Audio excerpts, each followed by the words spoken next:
aware of that. So officially recording our session. Welcome to, if you folks can believe it, week 5 of our class already. Whether it's going unbelievably fast or painstakingly slow for you, I do hope that you continue to get value out of this class and see that everything is being built towards helping you put this campaign together. So what I first want to do is I'm going to share my screen with you, and I want to go over a couple of housekeeping items and then jump into our larger conversation. So moving out of this screen and coming over to here, a bunch of announcements came from me to you after last class. Just want to go through them with you very briefly.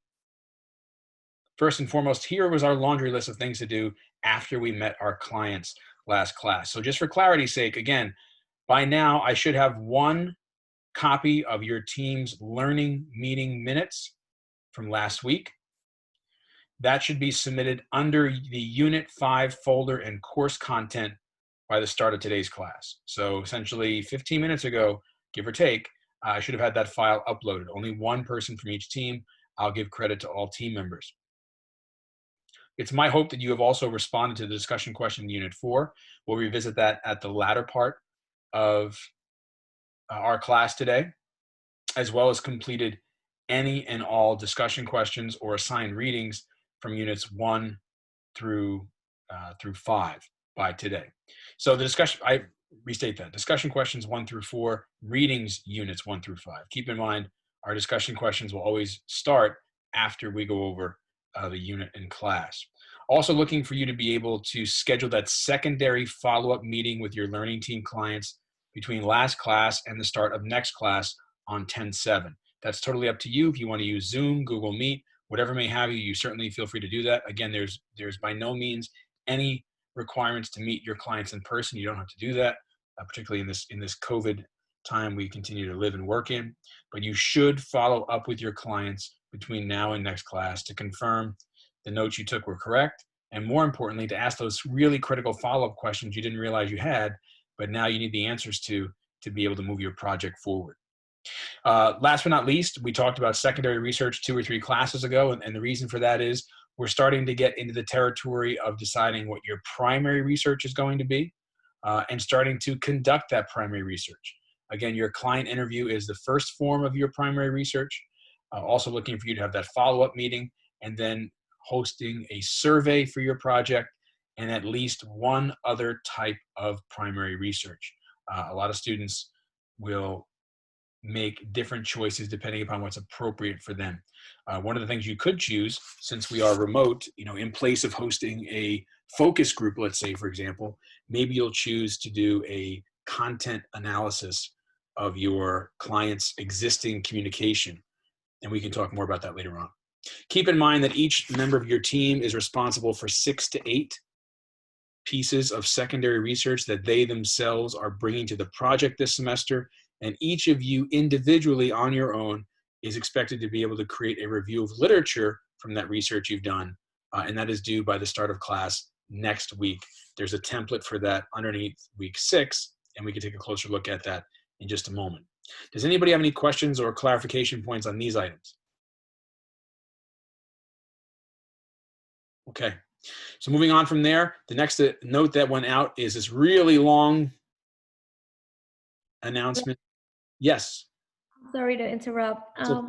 Professor, I have a quick question. Yep. On Blackboard, the assignments that are on each section on the bottom that say, during class time, you have to work with your partner, Yep. etc. Do we have to do those, or we have had some assignments, particularly in weeks 1 and 2, that were scheduled that our class time did not give us a chance to get to. So those assignments you could forego, but the other ones that would be done outside of class, particularly the meeting minutes notes, and now this review of literature, those are assignments you definitely want to finish. Okay, so those 2. Okay, perfect. Yep. Thank you. You're very welcome. And this is a bunch of information here that you only need to read once. And essentially, this is how we need to be able to submit our assignments, as well as the type of format I need you to submit those assignments in. So please review this announcement. It's also emailed to you to make sure that when you do submit your work, you can submit it on time and you can submit it in a format in which I can review it. Essentially, all of your assignments need to be submitted through Blackboard as PDFs or Microsoft Word documents. Last but not least, is this reminder of your review of literature. So you will see here, the first of your 2 individual assignments, this review of literature, is going to be due by the start of class next week. You can find more details for this assignment underneath week 6 in course content. What you'll notice is there's always this link here to your announcements, and this will take you right to where you need to go. Simply click on that link, and all of a sudden we're already in week 6. Next week, we'll be talking about branding. So if you scroll down to the bottom, okay, what you will notice is this assignment here, okay? So assignment 1, I'm looking for you to submit your learning team client meeting notes from your second meeting. And there is that review of literature, all right? So keep in mind the announcement that I sent out about how your assignments need to be formatted, Times New Roman size 12 font, APA style works cited pages. Be mindful of that. In addition, I've included for you a template. So if you click on this template, it'll download to your computer, much like it's just downloaded to mine. Okay. Click on that file. It will come up. It's going to be a Microsoft Word doc. And when this assignment comes up, okay, you're going to see some guidelines here for your project. So essentially, you can fill it out just like this if you want to, okay? So you'll notice here that there's an abstract, which should be at least 1 page. This is what should be included. And essentially, this section opens up your review of literature. It's an introduction, if you will. And most importantly, it's a summary. The summary leads to a larger introduction. Now, once you get past the abstract, nothing on the screen. Say it again. There's nothing on, like, if you pull the okay. Microsoft Word, it's not on the screen. Okay, let's see. Hold on a second. Thank you for letting me know. Let me go here. Let's see. Stop share. Coming back to you all for a second. Coming back to you. Thank you, Andre. Keep me honest. So here's that template I was talking about. So your abstract will be 1 page. Here's all the criteria you need to include. 1 page and no more than 1 page, double spaced. And then each of these following sections, the introduction, the body, and the conclusion, should at least be 1 to 2 paragraphs. So your introduction should be at least 1 to 2 paragraphs. And here's some guidance on what you should include in this section. The body, essentially there should be 1 or more paragraphs for each of the pieces of secondary research you have done. So for example, if you have researched 6 sources, I would expect to see roughly about 6 paragraphs there that discuss the resources you found, why you thought they were important, and what's the most important piece of research that came from them. If you have 7, then you do the math, right? So 7 becomes 7, 8 becomes 8. But I'm looking for 6 to 8 individual resources that you yourself have brought to your team to consider for research. Now, what could be included? So many things. Information on your client, information on where they're geographically located, information on the type of problem or opportunity they have, information on nonprofits, information on public relations, on social media, information on raising awareness and generating publicity for nonprofits, information on social, political, economic issues of our time if they relate to your client. It really depends on what you think is important to research about your client before conducting your primary research. Now, if you're trying to figure out where to look to get that information, I provided you with a lot of links in our Blackboard already these last couple of weeks, but you could also look at the handout I gave you last week entitled Business Literacy, and that'll give you an idea on some of the questions you need to answer for your client. And if you still don't have answers to all those questions, the research you do to go out there and get them can certainly be included in this body portion of the review of literature. The body section of the review of literature is likely going to be the longest section of your review of literature. And honestly, many students do the body part of this first. They do the body, and then they will pivot and either go to the conclusion and then the introduction, or the introduction and then the conclusion. And then the last thing they do is the abstract, because that's the entire summary. This is entirely up to you. This entire assignment, it's got to be double spaced, Times New Roman size 12 font. And once you do get to that finish line, you are going to write a conclusion, several paragraphs, that brings your analysis together. Separately, any resources, so those 6 to 8 that you're using, should be done on a separate works cited page in APA format.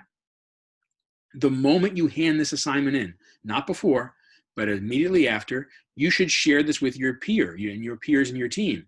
That way they can clearly see what your perspective is on the research you've done. Right? Don't do this together as a team, but definitely share your work as a team after it's been submitted for grading.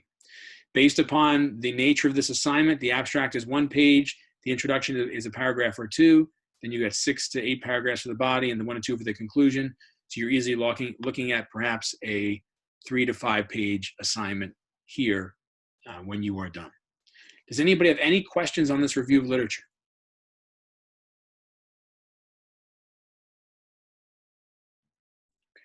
So I'm going to leave. Go ahead. Yep. Can you just say what the which parts and like what amount you want for them? Like how you just said 1 page for that. Sure. So the abstract is going to be 1 page, and then each of the following sections should be at least 1 to 2 paragraphs. So we're going to see when you get to your body, each one of the individual pieces of research you're analyzing should be a paragraph or 2 of their own. So mathematically, if you've got 6 research items you're going to be summarizing, then that's 6 paragraphs right there. And that can be anywhere in the neighborhood of 6 to 12. Am I going to count the paragraphs specifically? Not necessarily, but this should be at least an assignment that's about 3 to 5 pages, not including your abstract, not including the works cited page. And this is due next week? That's correct. Okay. So this will be due next week, and then several weeks from thereafter, your second individual assignment will be due, which is the situation analysis. Now, with this review of literature, you may not have all of your primary research done at that point in time, and that's okay. But I'd at least like you to include in here any reference to primary research you plan to do. So this is going to be very secondary research heavy. If you want to make notations maybe in your conclusion about the type of primary research you believe your team should do, that's completely fine. And this document we're looking at here is a template for you. It's going to be yours to use as you see fit and should help you guide through the entire assignment, which is due by the start of class next week. So does anybody else have any questions on that assignment? I want to make sure we're all okay before I move on to something else. Okay, so I'm going to unshare my screen here, come back to you all. All right. And then I'd like to go to our discussion question from, I believe it was Unit 3. We didn't get a chance to talk about it last week, and I do continue to keep track of your discussions. They're really good. I think we have some really great insight this semester here for a lot of us to be able to share and learn from. So as I get to that question, and here it is, it actually is really important because this is what you all are striving for right now. And for anybody who does not remember that question, coming back to you with the screen share. And it was about objectives. So Naomi, thank you for being one of the first to jump in on that. I can clearly see that you have a lot of good feedback there.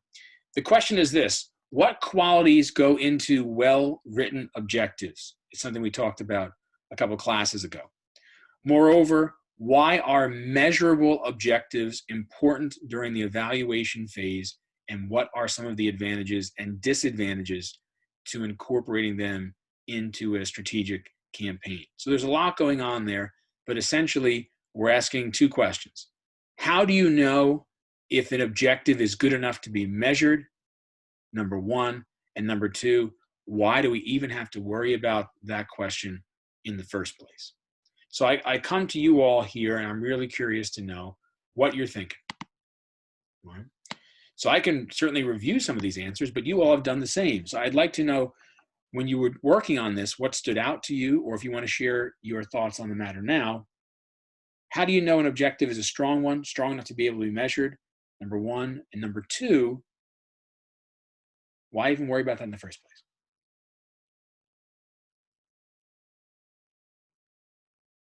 Open question to the group.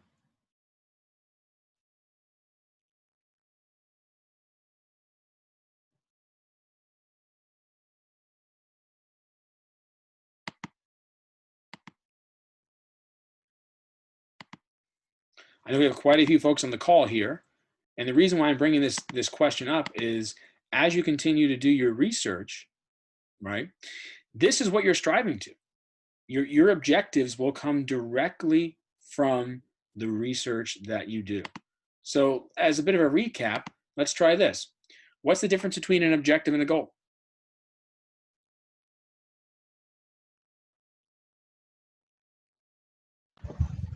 So an objective is pretty much what like the things that you're doing to get to a goal, and the goal is the end result. Which one would you say is more flexible and which one would you say is more specific? It's kind of tough. Or in other Like words, which one's the more, objective. more specific, which one's more broad? I feel like the objective is more broad, and Say it I mean, again. I'm sorry. So I think the objective is more specific, and the goal is more broad. Could you give me an example to back up your claim? Like getting Not saying you're wrong. Not saying you're wrong at all. Just you give us an example. like getting in shape could be a goal, and objective could be like lifting weights, running more, losing weight, building muscle mass, Okay. like stuff like that. All right, so physical fitness may be the goal, but perhaps let's say toning up, for example, maybe could be the objective. Is that what you're saying? Yes, they're like losing, yeah, or Okay. eating better, like all those things, little things that lead to Okay. that. Okay. I would agree. So yes, number one, objectives are essentially those steps on the ladder you need to take to reach that goal. And you all right now are working towards trying to identify what the goal of your clients is so you can plan objectives to get there. But the catch is this. If your objective is not well written, it's not going to be clear exactly what you have to do to get there.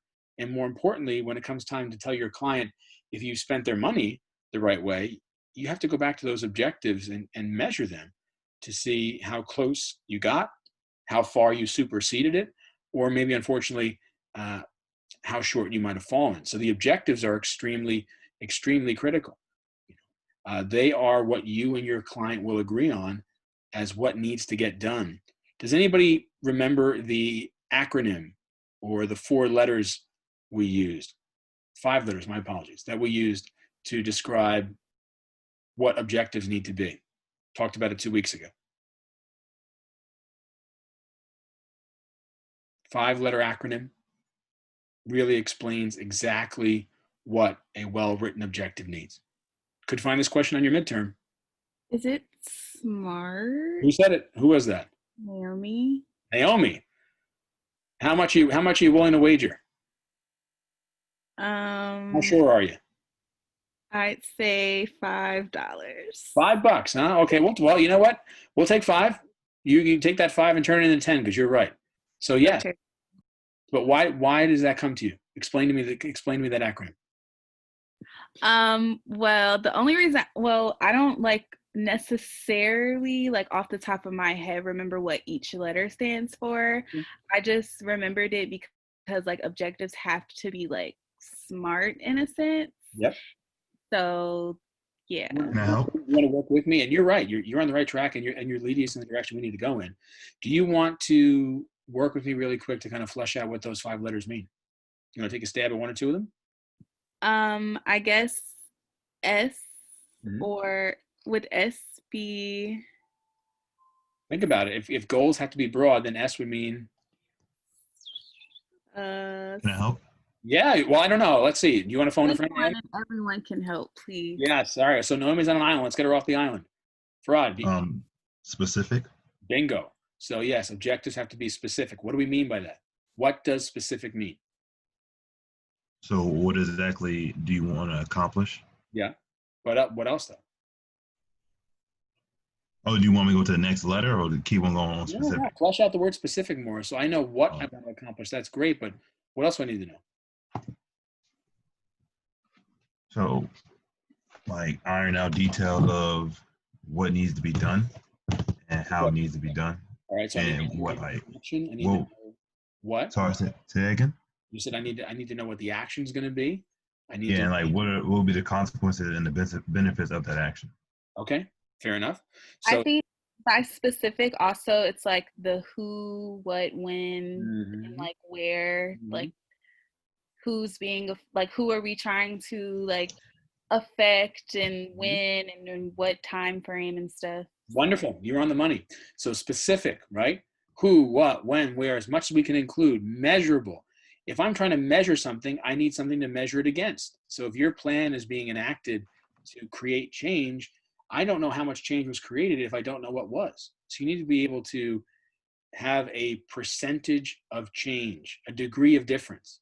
You know, we want to raise 10% more awareness, or we want to introduce 5 new potential membership leads, right? We have to find some degree of change. The A stands for action, right? There's got to be something actionable in your objective, right? We're doing these things to be able to reach the goal. R stands for relevant. It should be relevant to the research. You should be able to tell your client why we're doing this. And last but not least, Farad, to your point, we need to know when, right? We need to know the concept of T, or time. It has to be time bound. You know, in other words, we need to know over what period of time. You know, your plan might work over the course of 15 years, but your clients thought it would take 15 months. So there's a big difference there, right? So SMART, specific, measurable, actionable, relatable, and time bound. We'll come back to the other discussion question in a little while, but I do appreciate you all continuing to interact with these. And more importantly, please do be prepared to talk about them to either kick off our class sessions or to close our class sessions. So without further ado, what I want to do is jump into today's material. Coming to you now, going to share this with you. Can you folks see my screen? Yeah. Should be PowerPoint slides? I see it. Wonderful. So here's another acronym for you, right? This class is going to start to sound like alphabet soup, and I apologize in advance. But today we're talking about PASO. So you all know that you need to come up with a goal for your clients this semester. That goal needs 3 to 5 objectives. Those objectives need to have primary, secondary, and maybe tertiary audiences related to them. When including your audiences, you want to think about what the theme or the overall concept of your campaign is. Right? And then as you look to the different groups of audiences or publics in your campaign, you want to make sure that you are also, I appreciate that. Dave, thanks for letting me know. Want to make sure we can bring Eddie into the meeting as well. So bear with me, folks, as I do that. Let's bring Eddie in.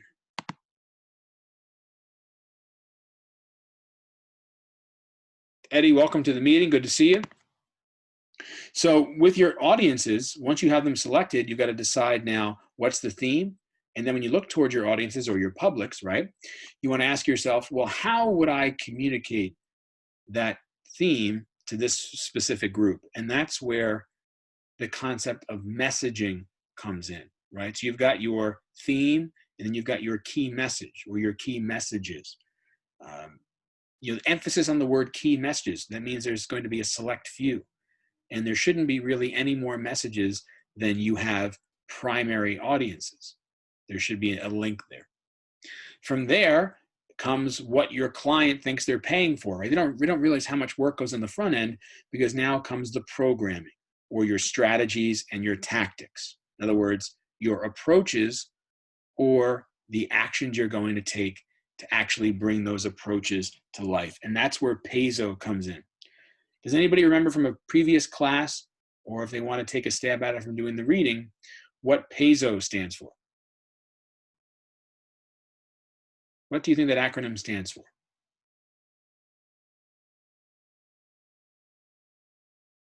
Going once? Going twice? You've likely heard this before, probably in your intro class. Maybe the letters were a little swapped around. So PASO stands for the 4 different media types that exist for today's public relations professionals. P stands for paid. E stands for earned. S stands for shared, and O stands for owned. Those 4 media types, paid, earned, shared, and owned, are ones you should have heard before. If not, we'll definitely talk a lot about them today and the rest of our class this semester. But in addition to what we've talked about regarding your campaign so far, I am asking you all to be able to use as many of these 4 media types as possible: paid media, earned media, shared media, owned media. I would think that in this order, owned, and then a toss-up really between earned and shared, is going to be very likely for your clients this semester. The one that may be the more difficult because of budgetary constraints would be paid media. But just because it's difficult doesn't mean we can't get it done. What I want to show you now is a quick snapshot of a YouTube link. Please let me know if you can hear it when I start to play it. It comes from a woman by the name of Jeannie Dietrich. Jeannie Dietrich is really one of the founding folks behind the Peso model. So I just want you to take a closer look and listen to this. And please do let me know if you cannot hear it. We're not going to listen to the whole thing, but it is pretty helpful. So let's take a closer look. Again, coming from Jeannie Dietrich. Can you folks hear that? Brought to you by PRSA Learning. Can you folks hear the volume? Yeah, I can hear it. Good. Welcome to the PRSA Learning Podcast Series. I'm Steve Lubetkin. In this series, we'll be talking to many of the leaders from around the PRSA network about their views and thoughts on the practice of public relations. Jenny Dietrich is founder and chief executive officer of SpinSucks Pro. She's also founder and CEO of Arm & Dietrich, a firm that provides an alternative to traditional integrated marketing communications. She's the author of SpinSucks, the co-author of Marketing in the Round, and the main blogger at the SpinSucks blog. She joined us from her home in Chicago. Thanks for joining us on the program. It's my pleasure, Steve. If you're going to define public relations today for people who don't have a sense of what it is, what would you be defining it as? I have this really funny graphic that we created, and it's what people think we do, and it's media relations. If you can describe it for an audio podcast rather than showing it. Yeah, so it's a big circle that just shows, what people think we do, and it's media relations. And then the second circle is what we actually do, and it's, 30 different tactics in our toolbox. And it's everything from crisis and reputation management, of course, to media relations and events and grassroots and internal communications and public affairs and content marketing and email marketing and social media advertising and Facebook Live. I mean, it has all of that included in their video. So you look at it and you go, wow, I mean, the definition of public relations really is that we're communicating externally and internally, but we're doing it now on such a broader level. And while we're doing it at a broader level, we're also doing it one-on-one. So, it used to be that we would use journalists as our conduit, but today we can use ambassadors, we can use detractors, we can use brand loyalists, we use our employees. There are tons of different audiences to help us spread our message, and those are the kinds of things that we're doing today versus just using journalists as our conduits.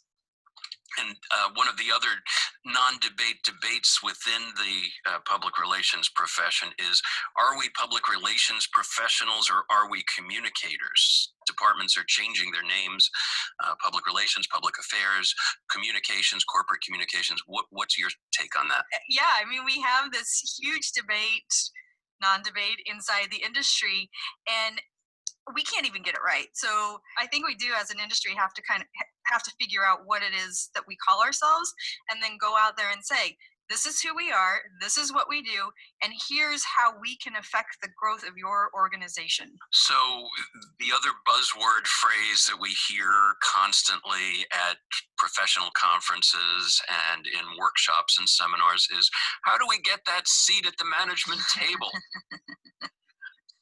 Yes. How do you think we get that seat at the management table? And frankly, I thought we were already there. Yeah, I think in some cases we are, and in some cases we're not. And it definitely depends on the culture of the organization and what the leadership team values. Some organizations really value communications, and I remember there's a quote from Bill Gates that says, "If you're going to invest your last dollar, it should be in PR." So there are definitely people who value that, and I think the people that that do have that seat, that coveted seat, have been able to prove PR value as it relates to business growth. With the decline of the traditional mainstream media as an outlet for people's earned media in your PESO model, where should practitioners be investing most of their time today? Content. The thing I really like about thank you. You're Thank welcome. you. The thing I really like about content is A, you control the message. B, you're be able to answer questions that your audiences, your customers, your shareholders, your prospects are asking, so you can answer those questions. It has to be valuable and educational and informational. It can't be, hey, we have this podcast and we're going to sell you on it. That's not the way it can work. But the other thing about content is twofold. One is journalists, if they're going to use you as a source or use your organization as a source, they want to know how you think, and content is a great way to do that. They also want to know that you're going to be able to support bringing page views to their article once it runs. So content's another great way to do that. And every news outlet and blog on this earth needs content. So if you do contributed content, which we used to call byline articles or op-eds or editorials, if you do those kinds of things, you can always include a link to your website or to a piece of content on your site in that article. And then from an SEO perspective, you're getting that extra boost in search rankings. So now not only are you doing earned media and building credibility and thought leadership and awareness and all those things, you're also building your search rankings, your organic search rankings, without having to pay for them. And the first guy who pointed me in that direction was some years ago, Tom Feremsky from the Silicon Valley Watcher blog, who wrote the famous blog post, "Every company is a media company," which is exactly what you just said. Yeah. I mean, you look at some of the best communicators. John Deere has had a magazine forever that they've evolved into something that people will actually pay to subscribe to. Lego is another brand that does that. There's some of the best companies in the world have always been media companies, because they've done, it may have been catalogs or magazines in the past, but today it's gone digital. But that's what they've done, and now we all have that opportunity. We don't have to be a Fortune 10 company to do that. So with things having changed as much as they have in the last decade, what do you think is going to be happening over the next 10 years? Let me get my crystal ball out. I really believe artificial intelligence is going to not necessarily, I think people are really afraid that it's going to take our jobs away. I don't think it's going to take our jobs away. It's going to change our jobs for sure. We're already starting to see how our AI is doing some of the mundane tasks that we do, creating media lists, tracking results, tweaking Facebook ads when they work and when they don't, and suggesting new topics or creative, messenger bots, chat bots, Facebook Messenger kinds of things. You're starting to see a lot of that. You can even have a virtual assistant that's a chat bot that you just email the person, and your virtual assistant that's a bot, and I think her name's Amy. She is the one that schedules the travel or the calls or the meetings or whatever happens to be, and it's not a real person. So we're starting to see some of that come into play. And what I think will happen is we'll continue to have AI, dig into the data and the analytics and provide us the information that we need. But as communicators, AI can't replace that creative piece of it. So we'll always have that creative piece of it, but we'll be able to focus on that, and we'll be able to think, and we'll be able to be strategic, because now we're not doing the mundane tasks that can be automated by artificial intelligence. And I can't wait for driverless cars. Bring them on. Oh boy, we could get so much more reading done and podcast listening. And podcasting, yep. Thanks very much for joining us on the podcast today. It's my pleasure. It's good to talk to you, Steve. Ginny Dietrich is founder and CEO of Arment Dietrich. She joined us from her home in Chicago. Thanks for joining us on media advertising. So I'm going to pause it there, folks, for you, and I'm going to come back to you on my video screen here. Hopefully you can hear me. What I want to do is I want to jump from that link, which is really helpful, to the website. So this is the website, and yes, it's actually named Spin Sucks. And I hope you all get the tongue-in-cheek joke because many people think that public relations professionals only exist to spin things into beneficial half-truths at best, and that is not true. Are there folks out there that do that?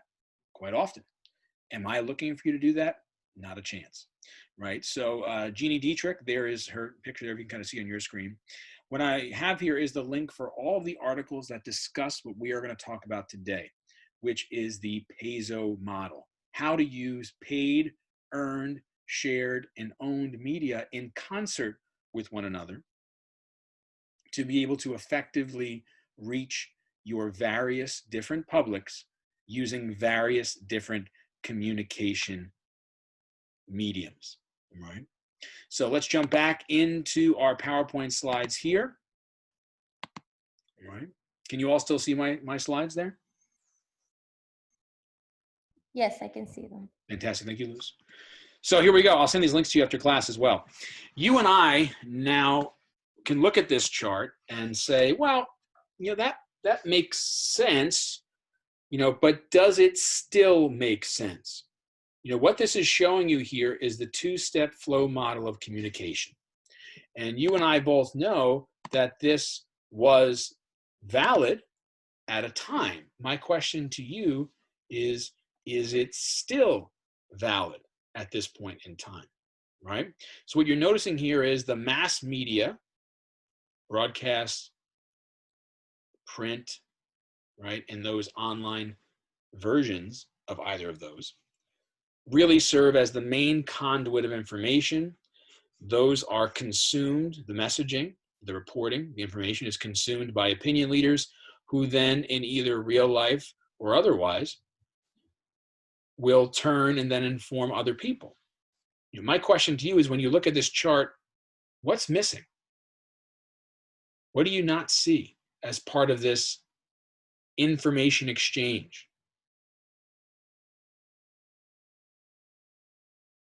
You got opinion leaders, you got the people in those opinion leaders' lives, and you've got mass media. What's missing from this chart? It's something likely you all use every day.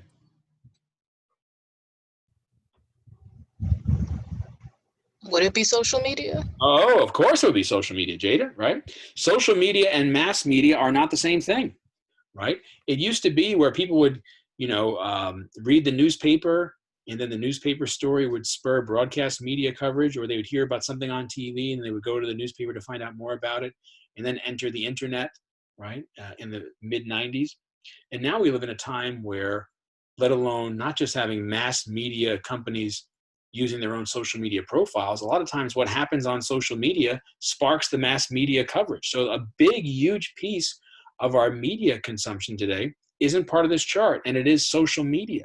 You know, either that's where the conversation starts a lot of the time, it grows, right, or it takes on a whole different meaning.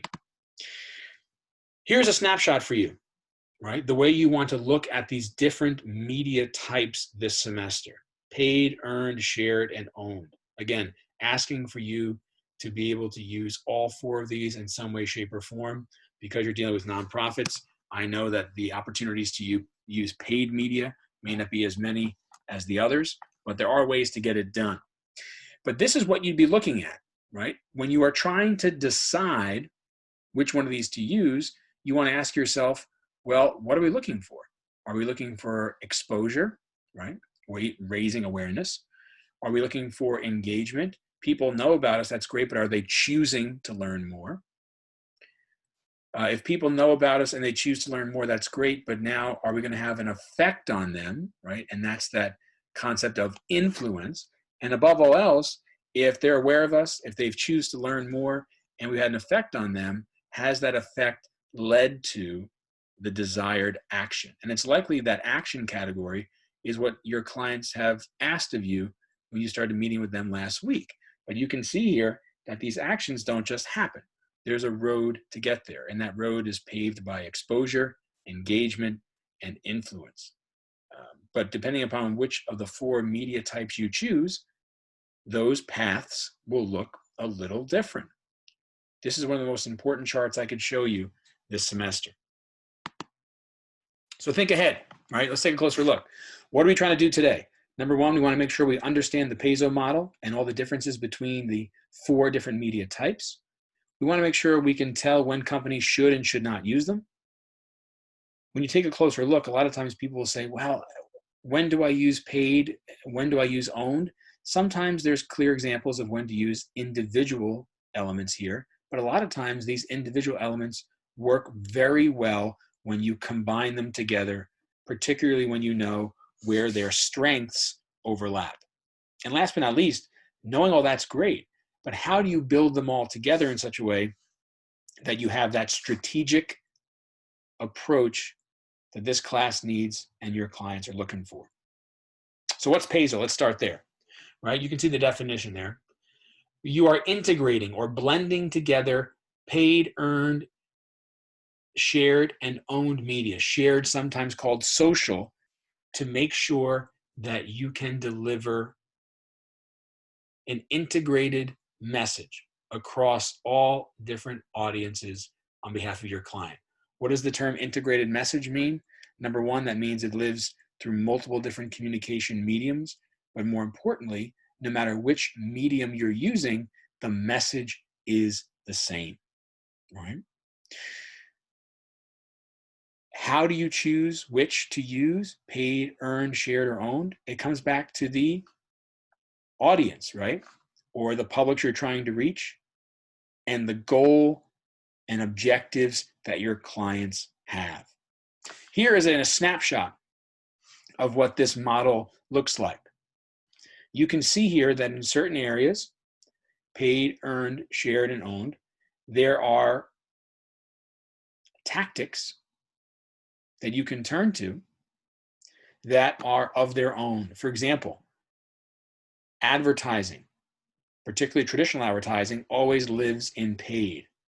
But when you think about it, maybe working with influencers in social media, well, that could benefit shared media, earned media, and paid media. So there's some areas that really do overlap.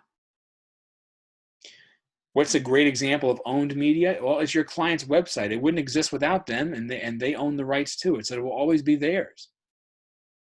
Much as managing an online community will always be something that's social media driven. But blogging is something that could live in the in-between. And here's another example of where there is overlap. This is a very large list of different tactics you can turn to this semester. This is by no means all of the tactics you could turn to this semester. Some of the ones that really stand out is going to be in the owned category. So are there brochure opportunities, poster opportunities? Are there signs? Is there an app perhaps your client could create? Is there events they should hold, even in this COVID time we live in? Does their website need an overhaul? When I look to paid media, do we have the budget to go out there and do traditional advertising? Or am I looking at earned media and perhaps using my media relations skills to go out there and get media coverage? Interestingly enough, search engine optimization, right? Or in other words, making your clients' content online search engine friendly, lives in earned media.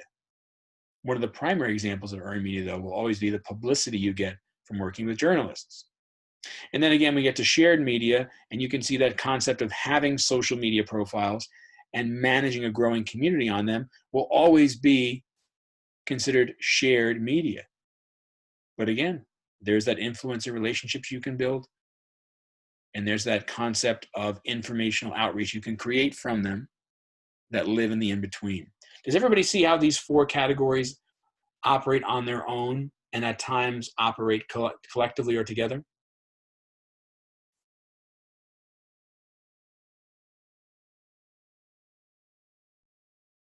I'll take that as a yes. So looking closer at this chart, you can clearly see the 4 categories, paid, earned, shared, and owned, that they each have their individual elements, but they also have places where they overlap. Can I guarantee you that all of these are going to work for your client? No. Can I guarantee you that what's going to ultimately work for your client is on this list? It may be. It's a pretty extensive list, but that doesn't mean that all of the ideas are here.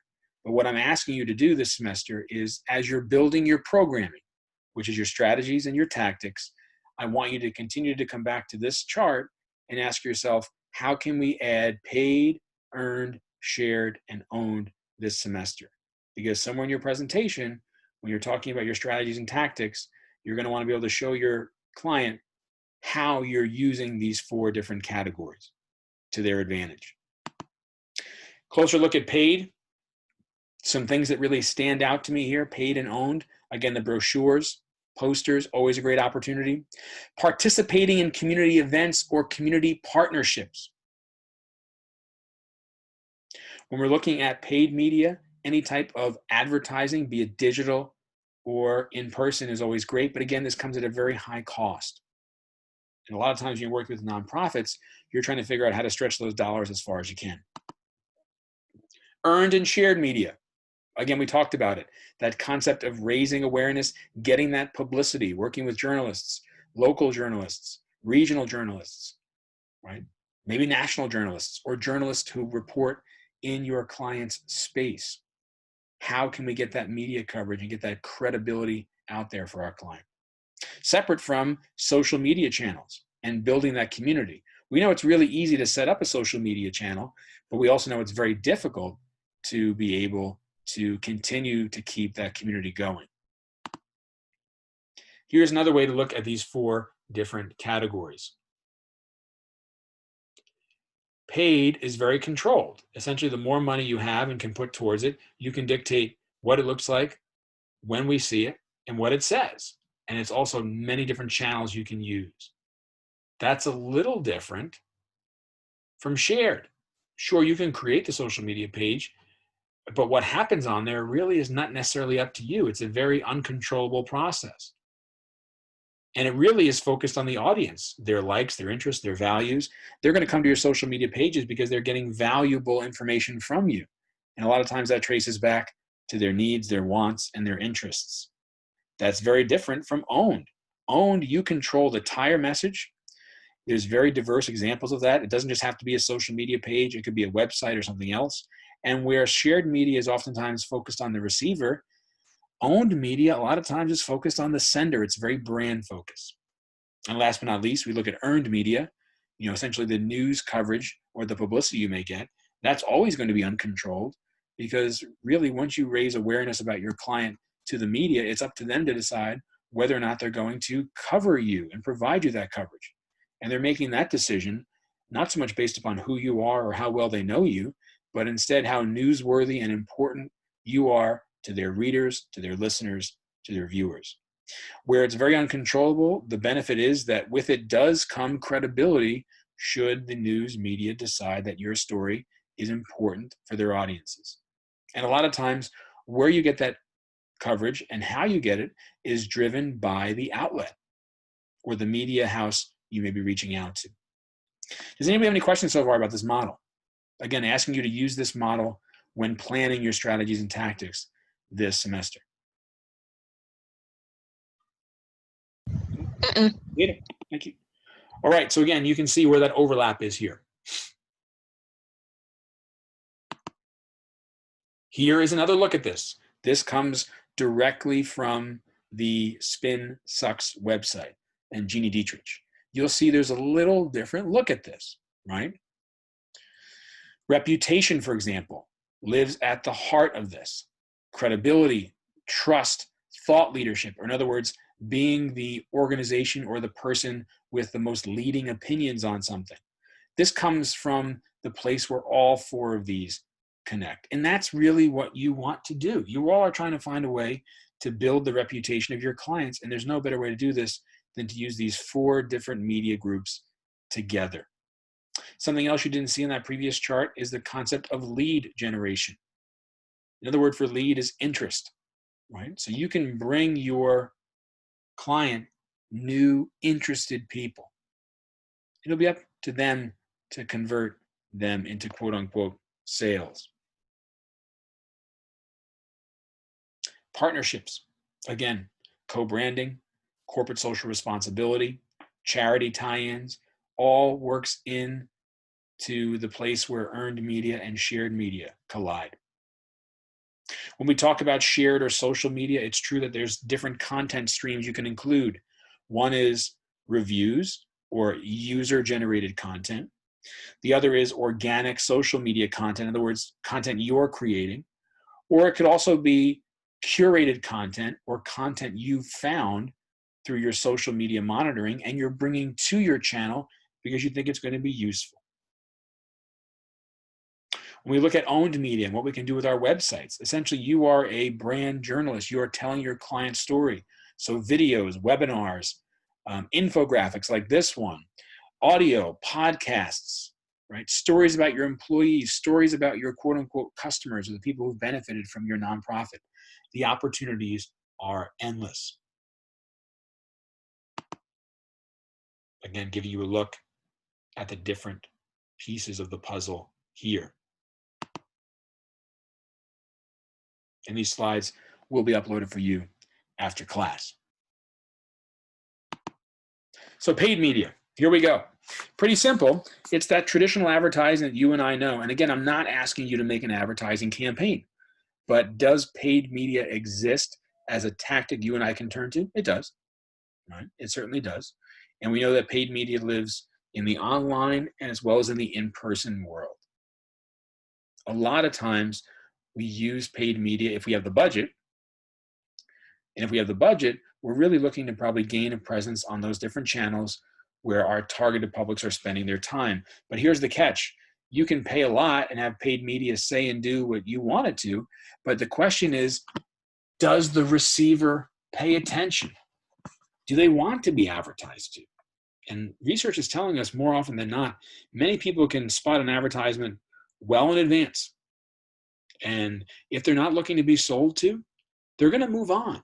So you may be paying a lot of money to get that advertising out there, but the question is it having that desired effect, right? Exposure, engagement, influence, action. Another way to look at this, inform, educate, persuade. Those are the paths that we need our audiences to be able to walk. And we can't really get them there at that first moment, right? So informing, right? Or exposing them to the idea, if that doesn't happen by them choosing to pay attention, then all is lost. So paid media is very powerful, but again, you have to realize, is it appropriate for your audience you're reaching out to? And that's a question you're going to ask yourself over and over and over again. Keep in mind too, with paid media, you're looking at paying for software, which gets very expensive. But it does move into a lot of different places, right? You can include it in your marketing communications, influencers, events, and it also intersects with earned media as well. So it does have its benefits. Some other tips to think about here too. Research is showing that over and over again, CEOs are expecting the work that PR professionals do to have some clearer correlation to sales. Again, we are not going to be marketing, we are not advertising, but the more clearly defined the benefit is for public relations as it relates to eventual sales is always going to be a language that CEOs and business clients can easily understand. Now, I know you're working with nonprofits this semester, but the word sale really becomes support in nonprofits. Clients don't just want us to tie our work directly to sales. They really are looking for it. And again, sales in quotes for a class like this. But ultimately, we have to decide to always honor the fact that for public relations, we've got to build brand awareness, credibility, and reputation first before we get to that next step, which is making that closer and clearer connection to the concept of closing that sale. Earned media. We have a class in this for anybody who's really interested in becoming a publicist. Media Relations and Publicity, COMM 4650. I think we'll be offering it next semester. But essentially, this is what everyone thinks a public relations professional does. And really, this is only the tip of the iceberg. You know, when it comes to publicity and public relations, they are not one and the same thing.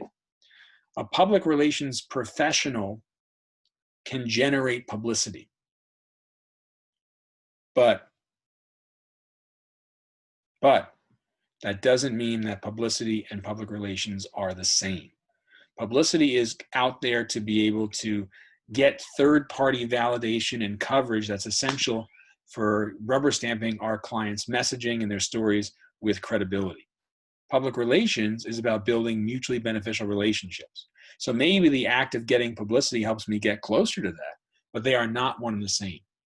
One of the benefits of earned media is that, you know, when you're looking at it, it's one of the most hardest things to achieve, but when you achieve it, it carries the most weight. So you can't really control this process, but what it returns you is a lot of third-party credibility, which is extremely, extremely valuable. Professor, would you be able to give us an example of this?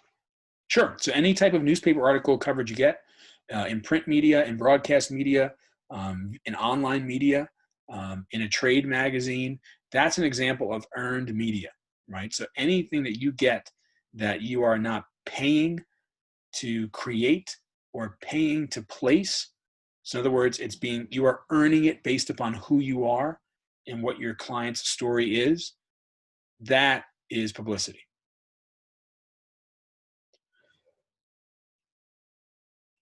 And a lot of times too, when you're looking about SEO or search engine optimization, in other words, finding a way to have your client's information appear higher and more frequently in search engine results, one of the best ways to do that, beyond having really good social media and strong owned media, is to have a lot of positive earned media exist about your clients, because we now know that nearly every newspaper article or news or media article lives online. And the more times your client is covered, the more credible third-party content that will add to their overall search results. And we now know that people, right, journalists, bloggers, investors, influencers, other stakeholders, potential customers, potential supporters, they all go online to do their research. So it really would make sense to have a lot of good, positive information waiting for them when they get there.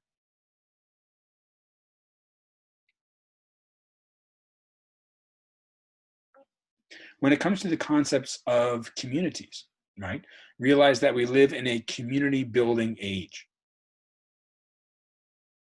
So case in point, let's say you are working on building social media pages for your shared media. Great idea. But you have to have content for those pages to exist. And one of the best things you can do is, once you get that newspaper coverage or that media outlet doing a story on you, now that becomes content for your website, owned media, and it also becomes content you can share on your social media pages. So what you start to see now, this integration. Okay, I got the newspaper article. What can I do with it? Social media post, story on our website, maybe it goes in our email newsletter, and all of a sudden now you are not only creating content, but you're finding ways to use content that was given to you multiple different ways. And again, you really are seeing that same question being answered over and over again, which is, how can I make the most out of what I have? That would get us to shared media or social media, which a lot of you are familiar with. You know, and some of the truths about social media is that it's very easy to show up. It's hard to stick around, number one. Number two, it always seems to be that you can plan as much as you want, but once you get involved and the more popular you become, managing it's always difficult. And last but not least, social media is always consistently changing. Keep in mind, you have this really 24/7, 365 nature where your brand exists, your publics are finding you, and they're trying to find a way to be able to create and respond to content in real time, but that also is always happening and never stopping. How do you manage something like that? And it's something your clients need to be aware of. We're talking a lot about creating buzz and word of mouth exposure as well. Again, there's 3 different types of content for social media. One is organic content, or the content your client creates. Number 2 is curated content, or the content that your client finds and then brings to your social media pages. But the last one too is that user-generated content. You know, polls, contests, videos they may create, things, whatever your users are creating for you and making part of your social media page really helps you increase that word of mouth exposure. Keep in mind too how powerful influencers are here.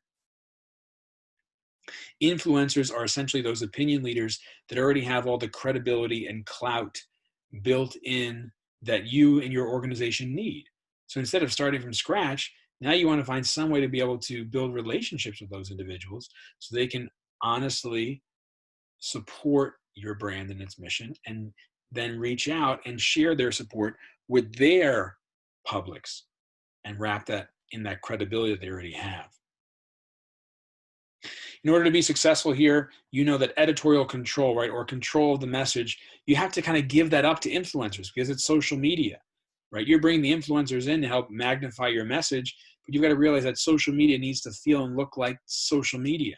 So again, this is too much like earned media. I'm giving up the control to be able to reach a very specific group of people via a person that's already seen by them as being very reputable, very credible, right? So a little scary that you have the control, but the question is, does the benefit outweigh the risks?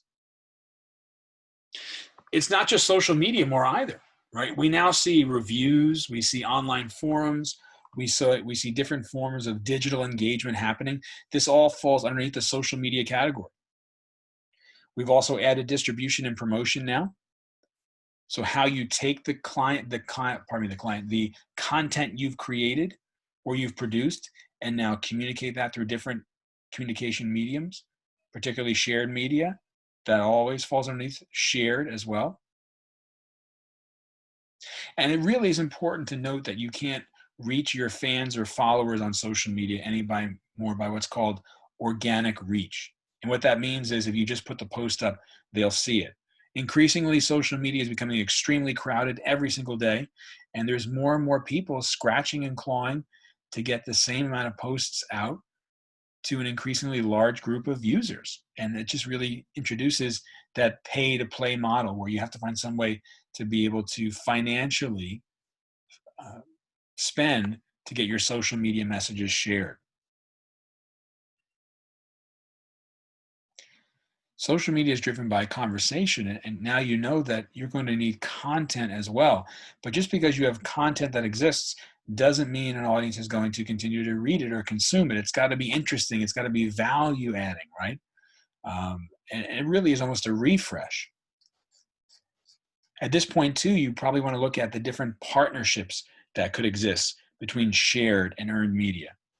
For example, millennials are oftentimes known to be more interested in working with organizations that have strong community ties and give a portion of their sales, to charity. Maybe there's an opportunity there to connect those dots and create that partnership that lives between shared and earned media for the benefit of your client. Again, all these are possibilities, but we're just talking through them, all coming from that paid, earned, shared, and owned media model we looked at before. Last but not least is owned media. And owned media will help us get to the concept of having total control over the message. Your owned media is your website, your brochures, your booklets, whatever you'd like to create. But the catch here is that because you own it, there's not a lot of potential objectivity there. You know, where newspaper coverage gives you a lot of objectivity for your messaging, owned media is not going to give you much because it's your brand who's writing all the content, right? So because of that, you've got a lot of control, but a lot of times people only take it to a certain degree of credibility because they realize that it's either you or the public relations professional you hired who's writing that content. So that's where a lot of times when what you see on shared media or earned media, if that matches what we see on owned media, that becomes an extremely powerful opportunity because now all the messaging aligns as opposed to being very different. So in other words, look at this is owned media is content that you produce for something that you own. It's got to live on your website, it's got to live on your client's blog, or it could live on both. And realize too that other sites like medium.com or LinkedIn also give your clients opportunities, places where they can publish their own content. So even though it doesn't exist on their website or their blog, but it exists on their social media page, that could count as well, right? But it's got to always be something that you own, that you control, and you could always turn on or off if you want to. That is the true definition of owned media. Your website, your social media pages being two of the primary examples. Keep in mind too, that today we also have tons of multimedia options out there. For example, podcasts and videos, or where you're downloading your podcast from iTunes, or you're going to Vimeo or YouTube to watch your videos. If you've got channels there, that's another example of owned media. And where owned and paid connect, you're also seeing affiliates, right? Or brand ambassadors start to present themselves, or different opportunities to sponsor your content or post native advertising, right? These are all opportunities that exist in that overlap that we talked about before. Keep in mind though, right? Any of these, you create it, but in one way or another, you have to pay for it to physically be placed in the location you desire. And it's all credible because it's content. But again, this is where that pay to play space starts to come in. For the sake of our class, I think the best way to approach owned media this semester would probably be at your client's website, followed by looking at their social media pages. The social media pages themselves are still considered owned media. The activity that happens on your social media pages is considered that shared media.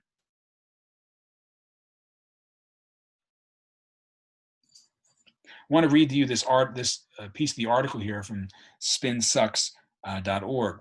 So the PESO model, bring it all together with thought leadership. Why are we focusing so much on this? Because you want your clients to be seen as the foremost experts in their space.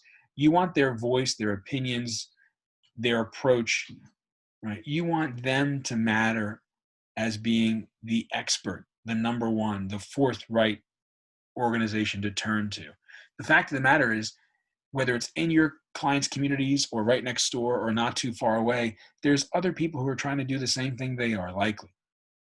But what sets them apart from the rest? And really that comes down to, well, when and where and how does their opinions matter? And that's where that concept of thought leadership comes in. I'll read it to you here from this snapshot on the slide. The last piece of an integrated PESO model program before you get to measurement is authority, or thought leadership. If you do all of this work as outlined, it will be inevitable that you will build authority for your organization and its executives. But you also have to create some of it on your own.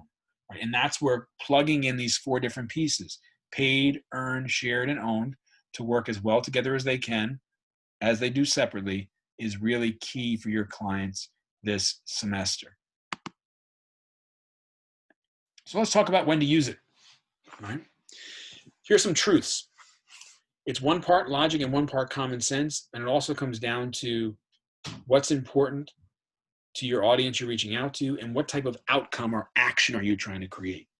So realize each output is different, each outcome is different, each audience is different, and most importantly, each budget is different.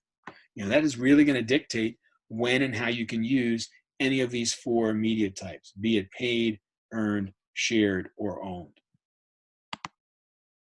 And we come back to this again. For example, let's say I was looking at earned media, right, or raising awareness by getting newspaper and news media coverage. What would exposure look like?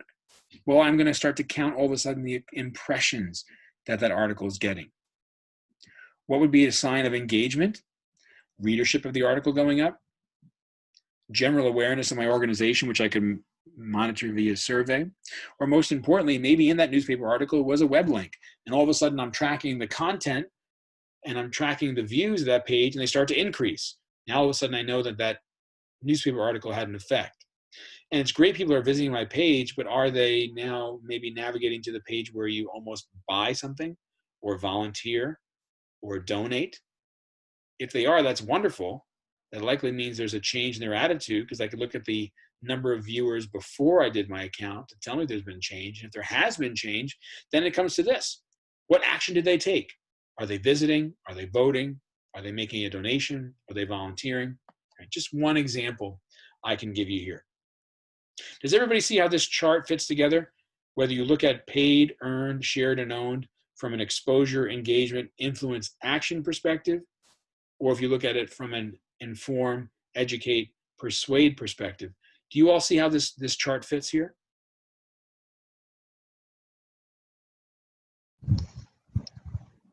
Yeah. Okay. Wonderful. Wonderful. Does anybody have any questions on this? Are these definitely the only four, or are there like other ones? These are the only four: paid, earned, shared, or owned. But what exists within them is growing day by day. Some of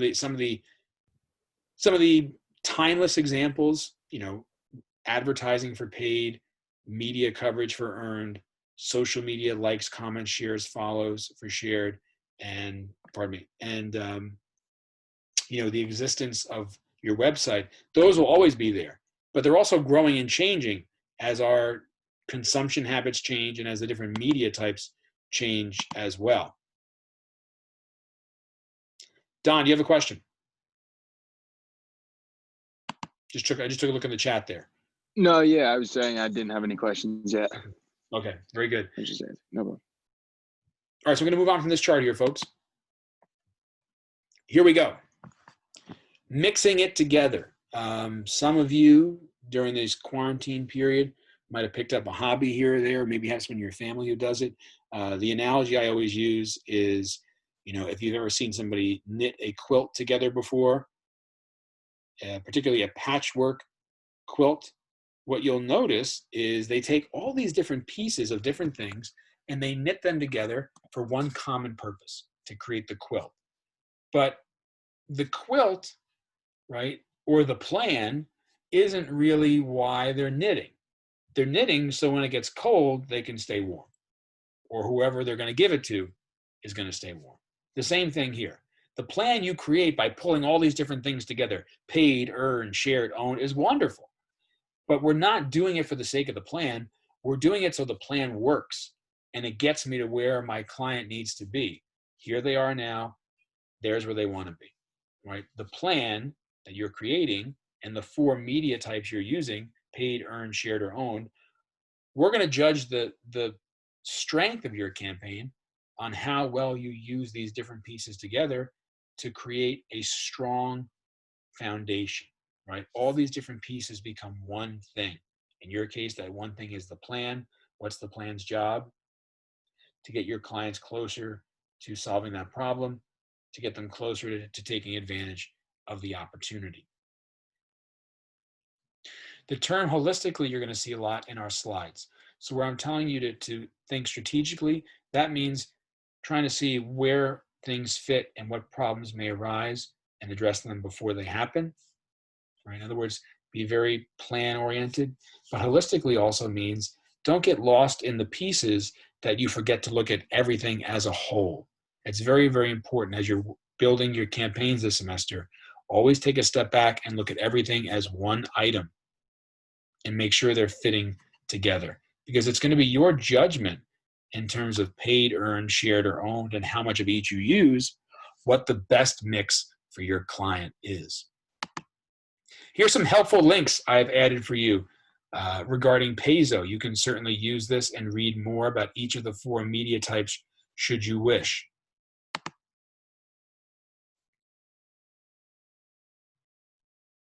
So I think we've talked a lot about what Paizo is and how it's applied to public relations already.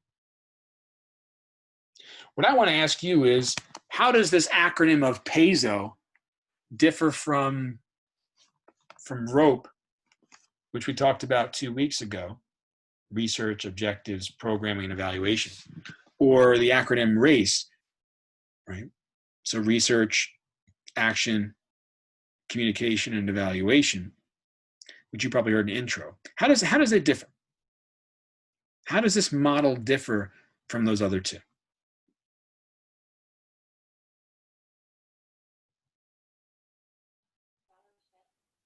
Does it have anything to do with the fact that like peso means money, and this is somewhat how your company could be making money? So it kind of relates to the actual act of it, or is that am I off? We're close. We're close.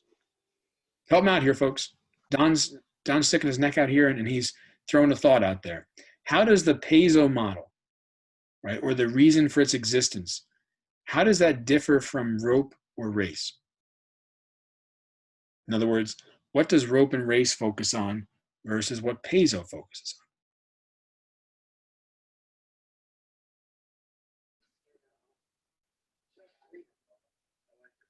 I hear a mic on. Somebody coming back into. Is the rope and race more focused on like the research and like how to get to this part, and then this is the more of like the actual completion of kind of like goal and objective, how we were going over that before? Mm-hmm. I think you're really, really got a good perspective on this. Rope and race are PR planning models, right? They're going to tell you how you can use public relations to strategically plan to solve a problem or to take advantage of an opportunity. This peso model, to Don's point, is going to be what you use to make it happen, right? So the rope model or the race model is all about how we use research and set objectives.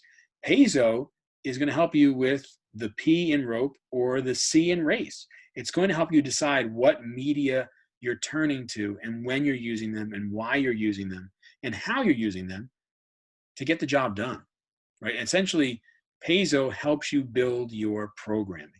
And that term programming coming from the acronym there, rope. I guess the next question I could ask you really is, I can talk to you for an hour and a half or 2 hours and try to convince you of something, but do you believe this? Do you all think that today's PR pros need to use this for media type model to make their campaigns effective? Or are you not buying it? What do you guys think? New concept we're talking about today, these 4 media types. Do you think it's necessary? And be comfortable defending your point.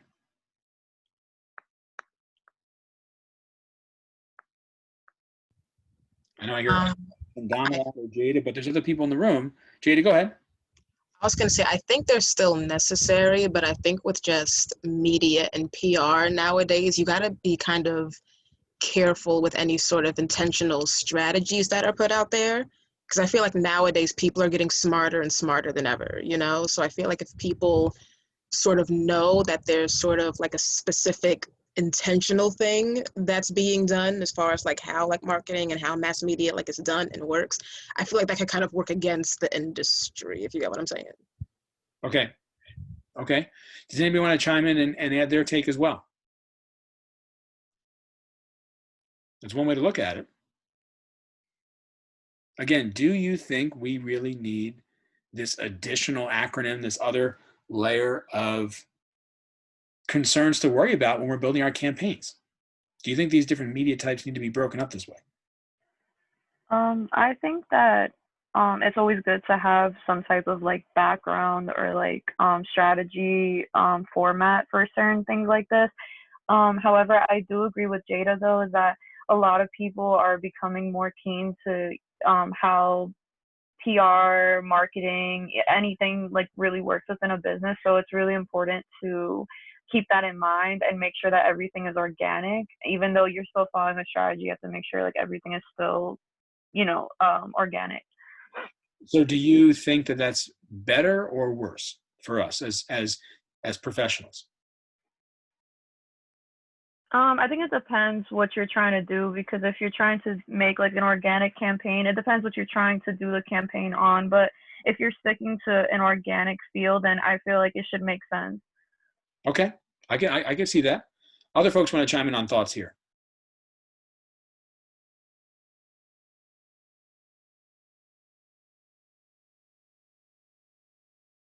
All right, so as we're talking through this, I don't want to give too much away for the competition that's in the room, but as you look at your clients that you have now, either by show of hands using our Zoom session here, if you want to chime in on your mics, how many of you are starting to see how you could use paid, earned, shared, or owned for your clients? Are you starting to think about some ideas?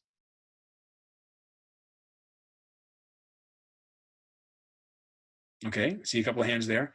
Great. So definitely want to be thinking about this. And if you come up with an idea for your clients, ask yourself, well, which of the four does that fit in? Is it paid? Is it earned? Is it shared? Is it owned? And keep a list. Keep a list and continue to massage that list as the semester goes along.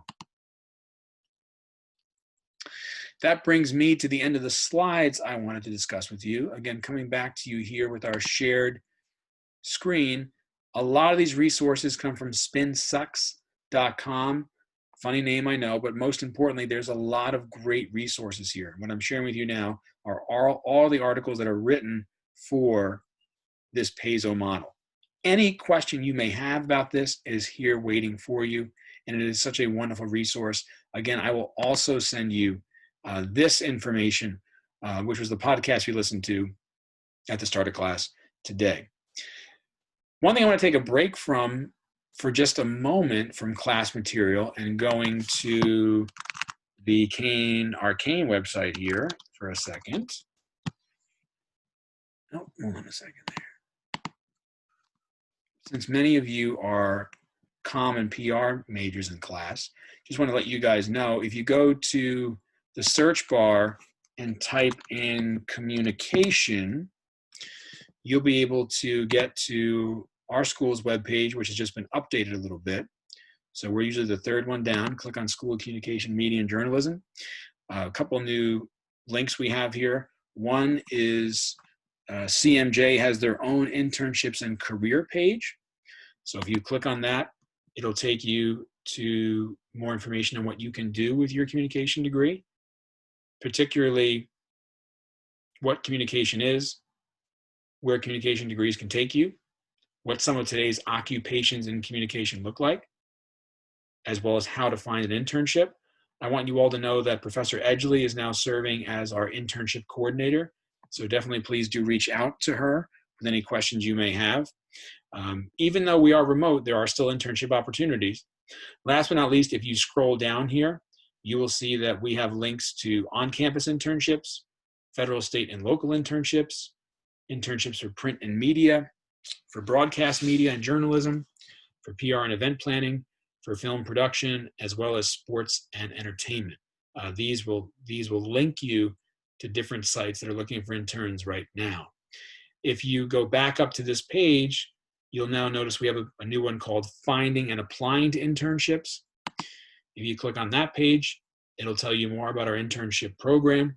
Again, Professor Edgley is mentioned here if you want to follow up with her for more information.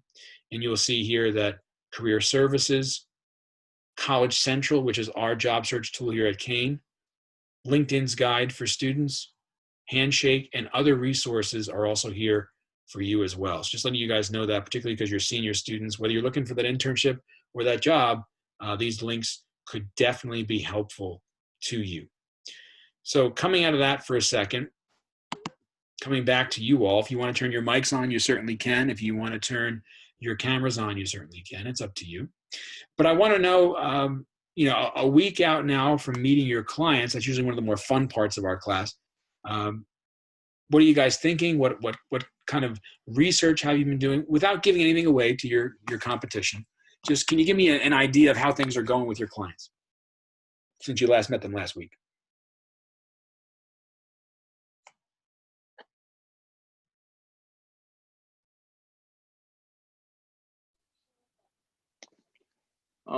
I mean, after meeting with them last week, I thought it went pretty well.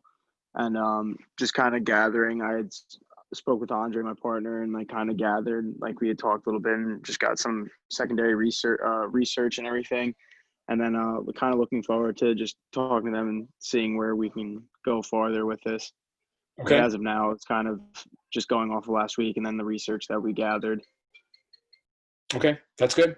And you guys want to give me an update on their clients? And Donald, your client was the Holocaust Resource Center, right?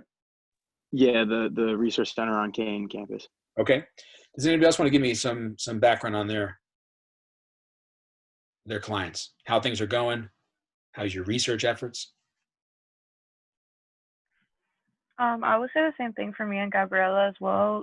We started our secondary research and coming up with ideas based on our last discussion with the Rawway Arts and Business Partnership. Okay. So I would say that's going pretty well. And yeah, we scheduled another meeting with them. So looking forward to that. Great. I'm glad you did that. And I hope other teams are starting to move forward and schedule their meetings as well. Does anybody else want to give us an update on how their clients' work is doing right now?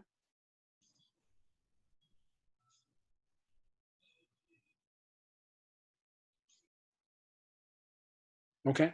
If you want to continue to follow up with me offline, you can certainly do that as well. What I want to do now is I want to jump into the other discussion question I was hoping you all had a chance to focus on. And that came from last week, which is Unit 4. So as we are now already in Unit 5, can't believe it's just going by so fast this semester already. If we go to Unit 4's discussion question, it comes down to making the right match. So I'm going to come back to you all again and ask you to kind of think back to when you initially picked your client and when you read about the information I gave to you about them, and now that you got a chance to meet them. If you want to make it specifically about your client, you can, or if you just want to answer the question that was posed and talk more about your answer, you can do that as well. So here it is for anybody who's not familiar with what that question was. I'm sharing my screen now, bringing it back up here to you all for review. What factors can influence, or maybe what factors influenced you in terms of whether a client is going to be a good fit for a professional to work with or not? What are some of the things you thought about before picking your client? What are the things you think professionals or agencies need to think about before bringing on clients? What are some of the concerns? I mean, kind of what we've been talking about in class so far, just like preparation, something specific that they're looking for. It's kind of hard to go into something and someone's asking for help, but they don't really know in what avenue they want help. So like, I know from my group, we got that from Josephine's place, like the Gail, the lady that we talked to. She was very specific with what she wanted, like from us. And like, so we have like more of an idea of what we want to bring to the table, and also knowing like where the company's been and where they want to go. All that stuff definitely really helps. So make sure you get your research done.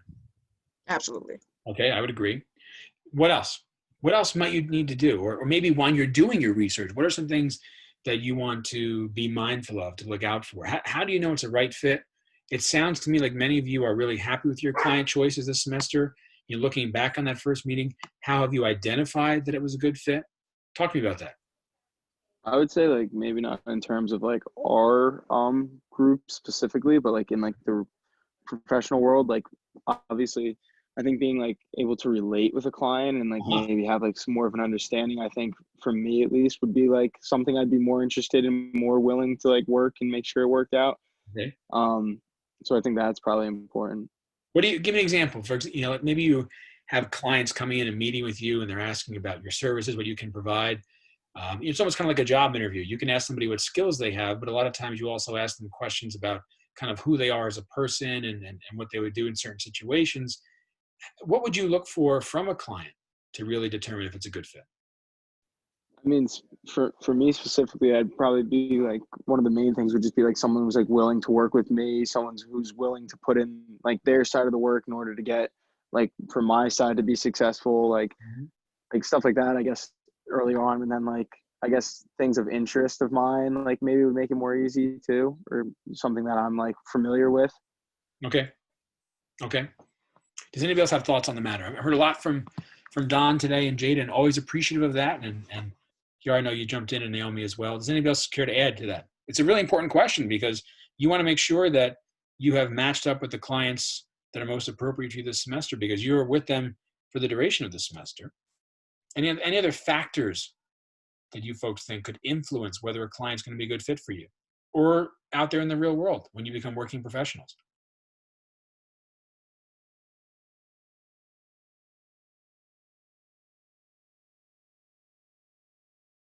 Okay, well, I'll take a closer look as I finish the grading up for the discussion questions about some of your responses. But again, don't be afraid to bring in some of your insights that you're leaving our discussion boards to our class as well. Just a sneak peek at our discussion questions for the upcoming week. here is discussion question 5. And it comes down to something we've talked a little bit about today, right? Again, it's been said that today's PR pros must embrace pesos. We talked about it a couple minutes ago. If you didn't get a chance to add your answer now, please definitely make sure that you respond to this discussion question. What I want to do now is go to course content and give you a look at Unit 6. So again, Unit 6 is what we'll be discussing next week, and that's going to be talking a lot about branding, okay? So when we talk about that, a couple of things. Number one, realize that next week I'm asking you to read this excerpt from another book, not a chapter in your textbook, but this other excerpt, so please download that and read it. Also, you're going to see the discussion question for Unit 6. Don't tackle this till after we go over Unit 6 next week. And last but not least, 2 pieces here to remember for Unit 6. Don't forget to submit your second set of notes for your learning team's follow-up meeting with your clients between now and next week. And number 2, don't forget to submit your individual review of literature for next week regarding your team project. To submit your assignment, click on the assignment title, scroll down to where it says Browse My Computer, click that, select your assignment, check mark here in terms of agreeing for your assignment to be reviewed for any plagiarism. I'm sure I'll have no problems with that, but we have to do it nonetheless. And then simply click Submit. 2 things you don't want to do: don't type your assignment in the comments, and don't click Write Submission. It's got to be an uploaded file. So that's everything I wanted to kind of discuss with you all today. I'm going to unshare my screen and come back to you all once more. Again, regarding our internships, you all are our junior and senior level students. I want you to hopefully be thinking about that. You're getting close to applying for internships for the spring in October. So definitely follow up with our resources here on campus and off campus if you'd like to. And again, I don't want to keep you any longer than I have to, because there's certainly a lot of work that you have to get done for our class and other classes week by week.